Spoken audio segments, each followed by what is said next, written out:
She whispered, "He's not you," while his car was parked outside my house the entire night. I felt her breath against the back of my neck when she said it, warm and shaky, the kind of whisper that's supposed to be intimate, reassuring. Her arm slid around my waist like it had 100 times before, fingers tracing that same little circle on my stomach I used to find comforting. Outside the thin curtains, through the tiny gap where they didn't quite meet, I could still see the glow of his headlights bleeding into the street. The engine cut off a few minutes earlier, so now it was just that dead, unmistakable silhouette of his shitty white Mazda sitting by the curb where it had been since 10 p.m. The red digital clock on my bedside table glared 4:37 a.m. in my face. I stared at it while her lips brushed my ear and she said, "He's not you," like it was some kind of compliment. My throat felt tight like I'd swallowed a stone. We were lying on our sides, my back to her because I couldn't stand to look at her right then. The sheet was twisted around my hips from hours of not sleeping. I could still smell his cologne on her, that sharp, spicy scent that doesn't belong in our bedroom, mixed with the faint sourness of cheap bar wine and something else I didn't want to name. My fingers dug into the pillowcase. She tucked herself closer, like she hadn't just spent the entire night in his car outside my house talking, like I hadn't watched the shadows moving across the ceiling in the glow from the street lamp. "You know that, right?" she added, voice catching. "He's not you." This was 3 weeks ago. I'm 31M, she's 29F, and we'd been together just over 5 years when this happened. I'm writing this at my sister's dining table, because the Wi-Fi at my new shoebox rental is still being connected. The cat is hiding under her couch, and I've realized I've told this story in bits and pieces to different people, but never straight through. It's like I've been carrying armfuls of loose pages around, dropping some, rearranging others, and now I want to lay them out in order. I don't know if I'm looking for advice, it feels pretty done now, or just trying to get it out of my system in a place that isn't my therapist's office. Maybe it's just easier to be honest with strangers. I met Emma at a friend's housewarming. You know, the kind of event where nobody actually sits down because every surface is either being used as a drink station or is too shaky to trust. I was in the kitchen, leaning against a bench that had survived 3 sharehouses, nursing a beer. She came in carrying a bowl of guacamole like it was a newborn, already apologizing. "I'm so sorry if this is disgusting," she said, setting it down carefully between a toaster and a plant. "The avocado was on that line between ripe and you've made a mistake with your life." "I'm pretty sure that's just the default state of avocados," I said. She looked up and laughed, and I remember thinking, oh, not in a lightning strike way.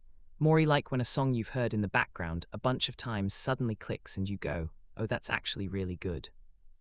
We ended up talking for most of the night. She was friendly in that way that somehow didn't feel fake, lots of eye contact, leaning in when you spoke, laughing with her whole body. She worked in UX design, which at the time I thought meant making buttons look pretty. I'm an electrician. My world is wires, switches, and whatever's on the radio in someone's garage.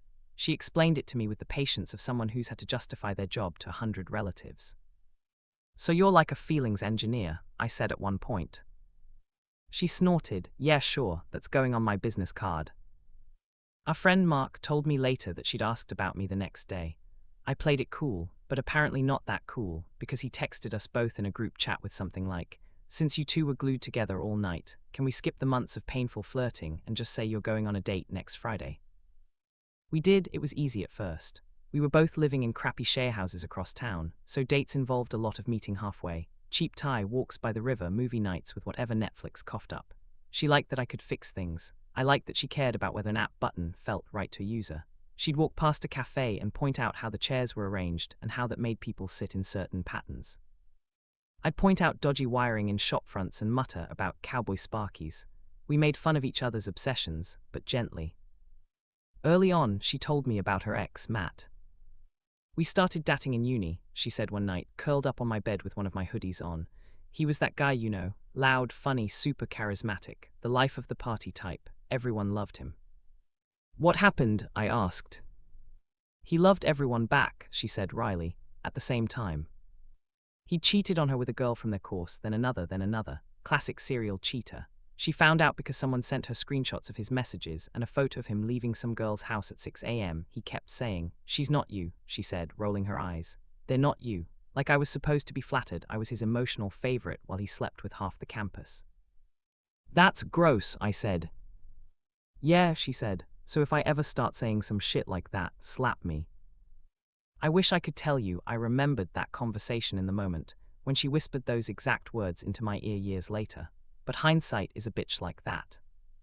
We moved in together after 2 years. We got a small rental house on a quiet street, 2 bedrooms, a little yard, the kind of place that looks unimpressive in photos but feels right when you stand in the doorway. The rent was slightly terrifying, but we justified it by telling ourselves we were entering our grown-up era, and you can't put a price on not having 6 housemates. Living together was good. Not perfect, but good in that mundane way I used to think was the whole point of relationships. We had routines. We'd do the grocery shop together on Sundays, arguing about brands. She'd put post-it notes on the fridge when we were out of things. I'd fix the leaky tap without her asking. She'd come home from work and vent about clients who thought they knew design. I'd tell her about weird things I'd seen in people's houses, like the guy who kept his gun collection next to the cereal cupboard. We shared a Spotify account and fought over whose playlists got more playtime. We also fought about normal couple stuff. That first big fight, the kind that leaves you shaking, was about my work hours. I take call-outs sometimes. Emergencies don't care about your date night. I got pulled away from her friend's birthday to go fix a fault at a retirement village, and she was pissed. You could have said no. She snapped later, when I stumbled in smelling like dust and old wiring. I couldn't, I said. Mrs. Adams in 12B was using an oxygen machine, M.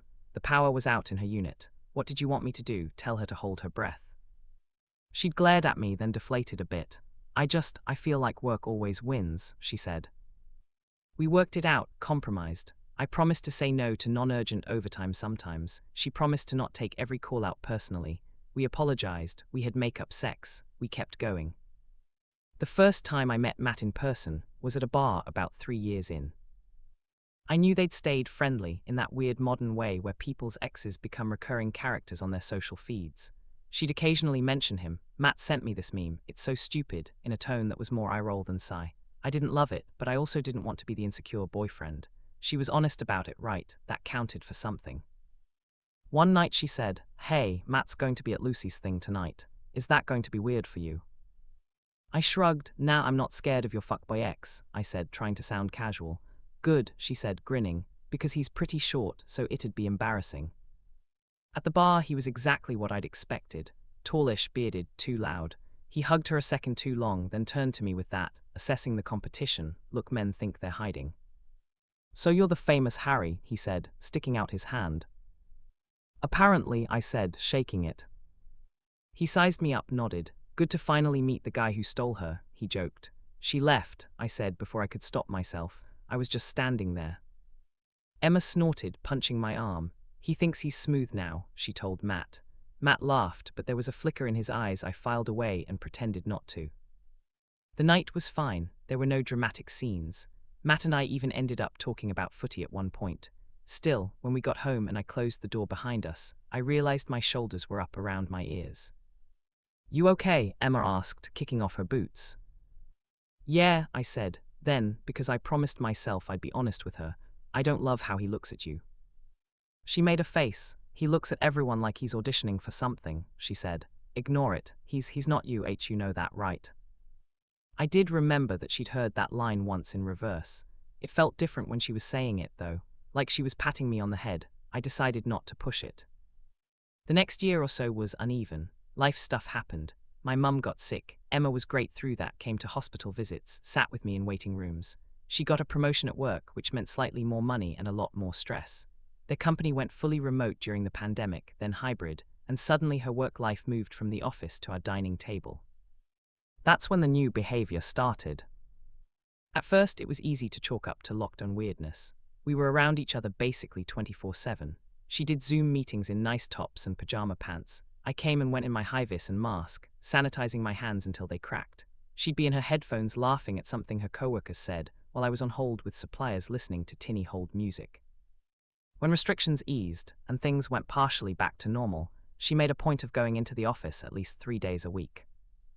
"I can't look at the inside of this house for one more day," she said. "I need other humans that aren't your coworkers telling me about switchboards." "Hey," I said, "sometimes we talk about PowerPoints too." She'd head off in the mornings with her laptop bag and a travel mug of coffee, dressed a bit nicer than before. More makeup, jewelry she hadn't bothered with when working from home. I complimented her because she looked good and because I wanted her to know I noticed, but there was a small, sour jealousy I didn't quite know what to do with. It wasn't of a person yet, just of a version of her life I wasn't part of. And then, somehow, Matt started popping up again more often. It was little things, her phone lighting up with his name while we watched TV, a photo of some craft beer he'd sent, a meme. She'd roll her eyes and show me some of the messages. "He's still trying so hard," she'd say, smirking. "Like, dude, it's been years. Why do you reply?" I'd ask once in a while, trying to sound curious rather than accusatory. "He's part of the friend group," she'd say. "It would be weird not to, and it's not like I tell him anything real. He doesn't know like my soul, you do." She'd lean over and kiss my cheek. I tried to let it go, I really did. I told myself it was my baggage making me edgy. Watching my parents blow up over my dad's emails as a teenager had wired me weird about innocent, online connections. Emma wasn't my dad, I wasn't my mum. We talked about things mostly. But then came the night with the car. It was a Saturday. We had a stupid, low-level argument that afternoon about our weekend plans. Her friends were going out. My sister had invited us over for dinner. "I just feel like we always do your family stuff," she said, leaning in the doorway with a mug of tea. "I haven't seen my crew properly in ages." "You literally saw them last weekend," I said, "and the weekend before. Zoe asked like a month ago if we'd come over tonight. You said yes." "Plans change," she said with a shrug. "They'll understand." Zoe did understand, technically, but I could hear the disappointment in her. "Oh, that's okay," on the phone. I went to her place alone. We ate lasagna and watched some baking show. I pretended everything was fine. When I got home at around 10, Emma wasn't there. There was a text. "Going to be late, might crash at Lucy's if we drink too much. Don't wait up." Standard, it strung a bit, but what was I going to say? You're not allowed to have nights with your friends. I watched some YouTube shit and went to bed around midnight. At 1:30, I woke up to the sound of an engine outside. Our bedroom faces the street. Headlights swept across the ceiling. Curiosity more than anything made me get up and shuffle to the window, pushing the curtain aside with 2 fingers. A white Mazda I didn't recognize was pulling up to the curb. It idled for a second, then cut the engine, lights winking off. My phone lit up on the bedside table at almost the same moment. "Emma, hey, I'm outside. Can you open the door quietly? Don't want to wake the neighbors, lol." My stomach dropped in that roller coaster way. She hadn't said she was coming home, and the outside part. I padded to the door in bare feet, heart thumping. The hallway light spilled a yellow triangle as I opened it. Emma stood there in her going-out dress, heels dangling from one hand, makeup smudged, hair a bit messy. She smiled, too wide and too fast. "Hey," she said, breezing past me to plant a kiss on my cheek. Her lips were cold. "Sorry, did I wake you?" "A little," I said. My eyes flicked to the car. A shadow moved in the driver's seat. "Who's that?" She glanced back over her shoulder, casual, like she'd forgotten. "Oh, that's Matt," she said. "He gave me a lift. He wanted to make sure I got home safe." "Why's he still here?" I asked. "He just wanted to check you were home," she said. "He's being weirdly protective. He's not staying, relax." I didn't feel relaxed. I felt like my skin was buzzing. She went to the living room, dumped her bag on the couch, then turned back to me. "You okay?" she asked. "I thought you were staying at Lucy," I said carefully. She shrugged, walking toward the kitchen. We ended up back at some guy's apartment. He has a rooftop. It was a whole thing. I didn't want to sleep on someone's floor, so she lifted one shoulder. "It's fine, I'm home." I followed her, watching the way she moved. There was something off that I couldn't put my finger on. Guilt, drunkenness, both. "Is he driving home?" I asked, hovering in the kitchen doorway as she poured herself a glass of water. "He's sobering up a bit," she said, waving her hand. "He had like one more drink than me. He'll go soon." "Is he coming in?" "No," she said, frowning like the notion was weird. "He's just in the car." Just in the car, at 1:30 a.m. outside our house. "Do you want me to go say hi?" I asked, not sure if I was testing her or myself. Her reaction was immediate and too big. "No," she said quickly. "No, don't. He's on the phone to someone and like you're in your pajamas. It's fine. Don't make this weird." Don't make this weird. The phrase lodged in my chest. She padded back down the hallway with her water, glancing at herself in the mirror and smudging away some mascara under her eyes. "I'm just going to say bye," she tossed over her shoulder. 2 minutes. I stood in the dark living room, the only light coming from the little digital display on the microwave. I heard the front door open and close. The cool air drifted in. 2 minutes came and went, 5, 10, 15. I tried to tell myself they were just talking, that maybe he was unloading some drunk confession on her, and she was being the bigger person by listening. I sat on the arm of the couch, listening. All I could hear was the distant whoosh of cars on the main road and the occasional burst of laughter from some late-night pedestrians. I went back to the bedroom, peered through the curtains again. The Mazda was still there. I could see the faint shapes of two heads closed together. At one point, they both dipped out of view. My mouth went dry.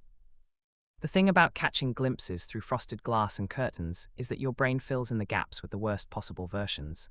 Maybe they were just hugging. Maybe she'd fallen asleep. Maybe. I lay on the bed fully clothed, staring at the ceiling, heart racing. Every now and then I'd glance at the red numbers. 205, 241, 313. At some point, my mind started doing that dissociative thing where it floats up and watches you like a stranger in a bad movie. Around 4:20, I heard the car door open. The engine started. Headlights flared through the curtains, washed over the walls, then swung away. I could see his silhouette for a moment, hand on the wheel. Then he was gone. The front door clicked open again. Soft footsteps in the hallway. I closed my eyes, feigning sleep, because I didn't know what to say that wouldn't come out as a scream. I felt the mattress dip as she climbed in behind me. The smell hit me first, up close now. Sweat, perfume, his cologne, the faint metallic tang of someone else's breath on her skin. Her arm slid around my waist. "He's gone," she whispered into my shoulder, like that was the important thing. "Sorry we took so long. He's going through some stuff." I stayed very still. "You were out there for 4 hours," I said. I could hear the flatness in my own voice. She exhaled like she'd been waiting for me to bring it up. "Time got away from us," she said. "We were talking about uni, about Lucy, about his job. He's not in a good place, mental health-wise. I didn't want to leave him alone when he was like that." My jaw clenched. "He has a therapist for that," I said. "Or other friends, not my girlfriend in his car in the middle of the night." She stiffened. "Harry, come on," she said. "Don't be like that. You know what he's like. If I don't listen, he spirals. It's not what you think." "Isn't it?" I asked. There was a pause, then she pressed closer, lips grazing my ear. "He's not you," she whispered. "Okay, he's not you." Back then, in that moment, my brain did a weird thing. It seized onto the words she was saying and tried to ignore the context. "He's not you. I wanted that to mean you're still my person. You're the one I choose. This is nothing. This is duty. This is me being kind." I stared at the curtains, at the faint outline where his car had been, and tried to believe it. Sleep, obviously, did not happen. The next morning, she acted like nothing was wrong. She padded around the kitchen in my old t-shirt, making coffee, humming. "You're quiet," she said, sliding a mug toward me. "I'm tired," I said. "I didn't sleep much." "Me either," she said with a yawn. "Matt's a lot when he's emotional." She pulled a face. "You know I don't have feelings capacity for other people's crises, but I didn't know how to bail without feeling like a bitch." "You could have come inside," I said. She rolled her eyes. "For what? To listen to you complain about me waking you up?" "For me," I said, surprising myself with the sharpness. "You could have come inside for me, your boyfriend in his house, where you live." Something in her expression closed off then. "We're back on that," she said. "Harry, I told you what happened. I told you it wasn't about you. Can we not turn this into a whole jealous meltdown?" There it was, the word, jealous. "I'm not having a meltdown," I said. "I'm telling you I'm not okay with my girlfriend spending 4 hours in her ex's car in the middle of the night outside our house. That's a pretty normal boundary." She sighed, rubbing her temples. "You're overthinking it," she said. "Nothing happened. You know he's not my type anymore. He's not you. You're the one I come home to. Why isn't that enough for you?" Because I wasn't an idiot. I wish I could say I stood up right then, slammed my fist on the table, demanded the truth. I didn't. I folded in on myself like a cheap lawn chair. Years of wanting to be reasonable kicked in. My dad's voice in my head, jealous, explosive, cruel, was the cautionary example of what I refused to be. I didn't want to be him. So I swallowed it. I told myself maybe she was telling the truth. That if something had happened, she wouldn't be so cavalier about it. That she was just bad at boundaries, empathetic to a fault. I made my brain twist and stretch to fit her version of events. But that line, "He's not you," started echoing in my head in a less comforting way. Because if he wasn't me, who was he to her now? A burden, a temptation, a plan B. The following week, little things started to stand out. The way she tilted her phone away on the couch. The sudden new passcode for work security. The tiny smile that tugged at the corner of her mouth when her screen lit up. The way she got ready for casual drinks with friends, like she was going to a photo shoot. One night she came home later than usual. We're talking 1 a.m. on a Wednesday, and went straight to the shower. Steam billowed under the bathroom door. I lay in bed staring at the ceiling, listening to the water. When she finally climbed into bed, she slipped under the covers and did that thing where she tucked herself into the curve of my body, head between my shoulder blades. "Long day," she mumbled. "Who were you with?" I asked. "Just people," she said, the vagueness sudden and jarring for someone who normally gave me full recaps whether I wanted them or not. "Work stuff." "Matt." A pause, among others, she said. "Can you not?" "Not what?" I said. "Dig," she snapped. "It's exhausting. I'm allowed to have a life that doesn't revolve around you, Harry." I flinched. "That's not what I'm saying," I said. "I'm saying if you're spending half your nights with your ex, I'd like to know." "I'm not spending half my nights with my ex," she said, mocking my tone. "God, you're so dramatic about the car thing. It was one night. This is why I didn't want to tell you in the first place." "Didn't want to tell me what?" I asked. Silence, then nothing. I lay awake for a long time after she drifted off, listening to her breathing, feeling like we were lying on two completely different beds in two completely different timelines. I broke my own rule a few days later. It was stupid the way it happened. I was looking for a photo on her phone with her permission because she wanted me to send it to her mum. She tossed her phone to me while brushing her hair, saying, "It's in the album from Jace's wedding." I opened photos. My thumb slipped somehow, and instead of tapping the album, I pulled down slightly, revealing the little search bar and a row of faces the phone had identified. Mine, hers, a few friends, and Matt. Curiosity got the better of me. I typed Matt in the search bar. A warning to anyone reading this: if you're already suspicious, do not go looking for the thing you're afraid of without being ready to have your brain melted. The screen filled with images, not just group shots from years ago, recent ones, photos of him in our kitchen holding a beer, selfies of the two of them on our couch while I was apparently at work, a photo taken from our bedroom window of his car outside at sunset with a little heart scribbled on it, and near the top, a short video thumbnail of the inside of a car, time-stamped from the night he'd parked out front. I shouldn't have, I know, but I tapped it. The footage jumped into life, her face in the slightly grainy light from the street lamp, hair falling over one eye, his shoulder just in frame. She was laughing, that soft way she did when she was feeling shy but flattered. Then he leaned in. The camera jostled. They kissed. It wasn't some quick, caught-off-guard peck. It was slow, thorough, familiar. You don't kiss someone like that for the first time in a parked car outside your boyfriend's house. I think I stopped breathing. "Find it," she called from the bedroom, oblivious. A hairdryer roared to life in the background. I locked the phone, the screen going black with my own shocked reflection staring back at me. My hands were shaking. For a second, I considered pretending I'd seen nothing, put the phone back, forget, but some dam in me had cracked. I walked into the bedroom like a ghost. She was standing in front of the mirror, blow-drying her hair, one hand raking through the strands. She looked up, saw my face, and went still. "What?" she said, tension snapping into her shoulders. "I saw the video," I said. My voice didn't sound like mine, from the car. The hairdryer whirred on for half a second before she clicked it off. The room went abruptly quiet. "What video?" she asked, but her voice had that guilty wobble. "Don't," I said. "Please, Emma, don't insult my intelligence. You made a video of yourself making out with Matt in his car outside our house, and you left it in your camera roll." Her cheeks flushed. She looked everywhere but at me. "You went through my photos," she said, seriously. "I was looking for the wedding picture you told me to find," I said. "Your phone has facial recognition, Em." I typed his name and it popped up. "That's not the story here." She pressed her lips together. "It's not what it looks like," she said finally. "I'm pretty sure it looks exactly like what it is," I said. "How long?" She rubbed her forehead with the heel of her hand, the way she did when she had a tension headache. "We kissed a few times," she said. "That's it." "In the car?" "Yes. In our house." A pause. "Once," she said. "You told me nothing happened," I said. "You told me I was overreacting, that you were just comforting him. You told me he's not you like that was supposed to calm me down." "He isn't you," she snapped. "He doesn't know me like you do. It's not the same." I felt my jaw clench so hard it hurt. "Stop saying that like it's some kind of compliment," I said. "He's not me, but he's somehow got you sneaking around in cars at 4 a.m. outside my house. He's not me, but he's allowed to kiss you in my kitchen while I'm at work. I don't want to be in whatever fucked up comparison chart you've got going in your head." She sank onto the edge of the bed, face in her hands.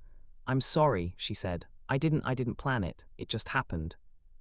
I laughed, a short, humorless sound.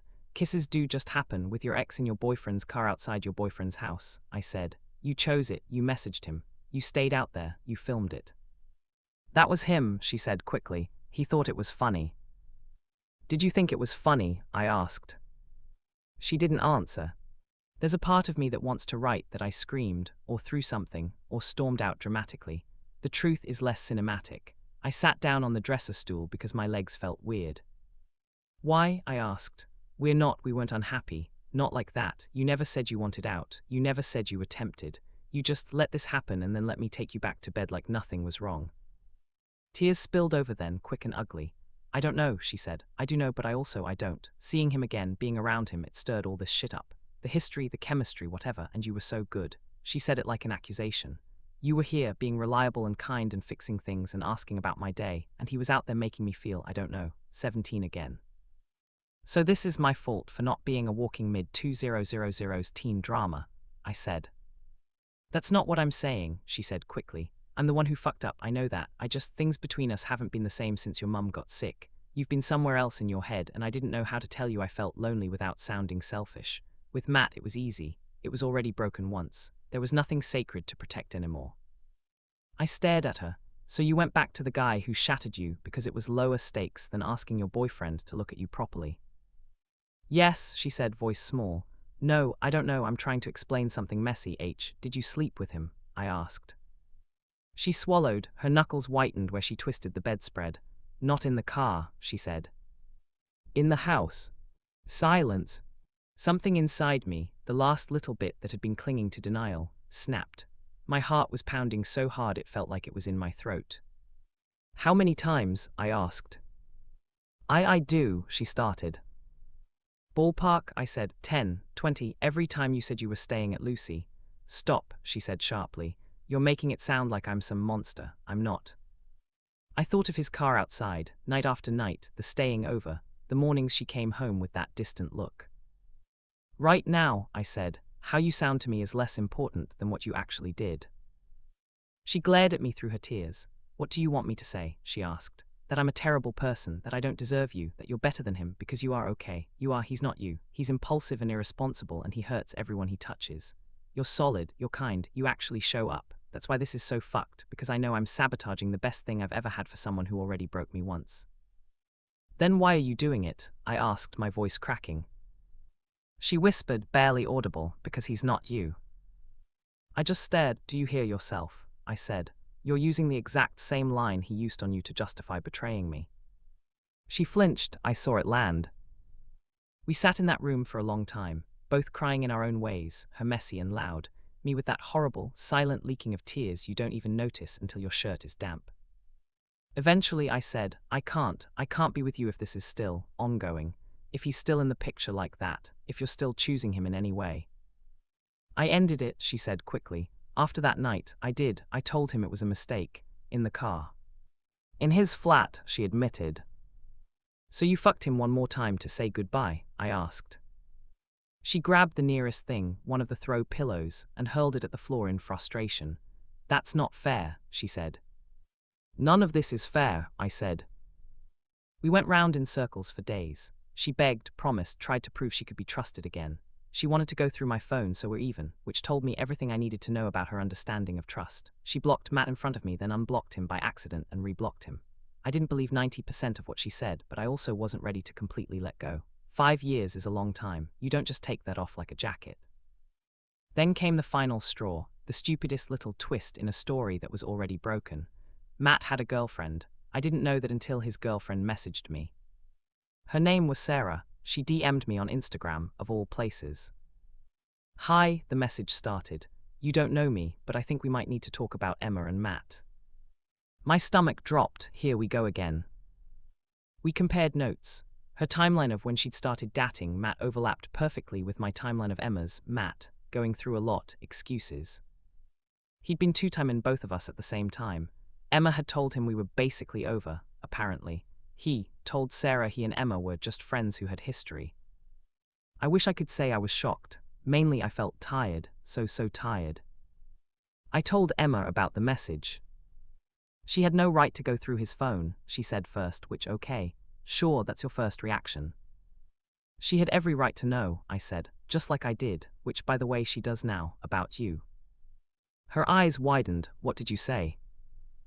The truth, I said, that you'd both been lying to us, that he's not me, and I'm very grateful for that. That's cruel, she said softly. No, I said. What's cruel is using, he's not you, as some kind of twisted reassurance, while you dragged two people through the same bullshit he dragged you through years ago. That night I packed a bag, not everything, just enough, some clothes, my toolbox weirdly, my passport, the cat's favorite toy. Where are you going? She asked, eyes puffy. Zoe, I said, for now. So that's it, she said, you're just leaving. You left a long time ago, I said, you just kept your stuff here. She cried, begged, promised therapy, promised no more secrets, swore she'd block him on everything and never speak to him again. And the worst part is I believed she believed herself in that moment. But I also knew that as long as she felt like this about him, this weird mix of nostalgia, self-destruction and attraction, he'd always be a ghost between us, even if he wasn't physically in the picture. On my way out, she grabbed my arm. You'll never find someone who knows you like I do, she whispered, eyes blazing. He's not you, none of them are you. I looked at her hand on my sleeve, then at her face. Good, I said, I don't ever want to be you either. I walked out into the chilly night. The street was empty, no white Mazda in sight, just the quiet hum of the streetlights and the rustle of some possum in the trees. I got in my van and drove away from the house we'd made a life in. It's been 3 weeks. I'm in a 1-bedroom flat above a fish and chip shop now, with lino floors and a persistent smell of frying oil that I'm hoping I'll stop noticing soon. The cat has finally emerged from under the couch. My stuff is mostly out of the house. Emma's keeping it until the lease runs out next month, then she's moving in with a friend. We've exchanged a few logistical texts, bills, mail, whose turn it is to pay for the Netflix we both forgot the password to, but nothing emotional. People keep asking if I'm okay. The answer changes hour to hour. Sometimes I feel weirdly light, like I've been carrying a backpack full of rocks I didn't know about and suddenly dropped it. Sometimes I wake up at 3 a.m. convinced I've made a mistake, that I should have given her one more chance, that 5 years shouldn't end because of a few months of bad decisions. Then I remember the video, the car, the way she weaponized. He's not you, both as a shield and a knife, and the fog clears a little. My therapist says I'm allowed to feel both grief and relief, that I can miss the good parts of Emma and still know that I made the right choice leaving the version of her who thought this was okay. I don't know if there's a neat lesson in all of this. I'm wary of turning it into a "and that's when I learned to love myself" story, because the reality is messier. I'm angry, I'm sad, I feel stupid for ignoring red flags, and also strangely proud of myself for finally not ignoring the biggest one. If you're still reading this wall of text, maybe you're in a similar spot, lying next to someone who whispers, they're not you, while their equivalent of a white Mazda is parked outside. Maybe your gut is screaming, and your brain is doing gymnastics to excuse it because you don't want to be jealous or controlling. Maybe you've seen a video you wish you could unsee. Hear what I wish someone had said to me earlier. When someone tells you it's not what it looks like, ask yourself why what it looks like is even on the table. People who aren't doing shady shit generally don't find themselves in situations that look exactly like cheating, but are somehow, miraculously, not. Black circle, he's not you, she's not you, isn't romantic when it's used to justify betrayal. It's just a way of saying, I want the best of both worlds and none of the consequences. You are allowed to have boundaries without being your jealous parent, your controlling ex, or whatever specter your brain drags out. Saying, I don't want my partner making out with someone else in a car outside our house, is not being dramatic. You do not have to stick around to see if someone who's already shown you they can lie, can suddenly become honest just because they cried hard enough. Sometimes I catch myself remembering tiny, stupid good things. The way Emma used to narrate cooking shows in a fake posh accent. The way she'd fall asleep in the passenger seat on long drives with her hand on my arm, and my chest aches. Then I remember that while I was out fixing someone's fuse box at midnight, she was in a parked car outside our house filming herself kissing her ex and telling me I was overthinking it. So yeah, he's not me, he never was. And one day, maybe sooner than I think, I'll meet someone who doesn't need that comparison because the only person they want to be with is me. No car parked outside, no whispers in the dark that mean the opposite of what they say, just actions that line up with their words. Until then, I'm learning to be fine with my own company, and the cat, who, for the record, has never cheated on me and comes home every night.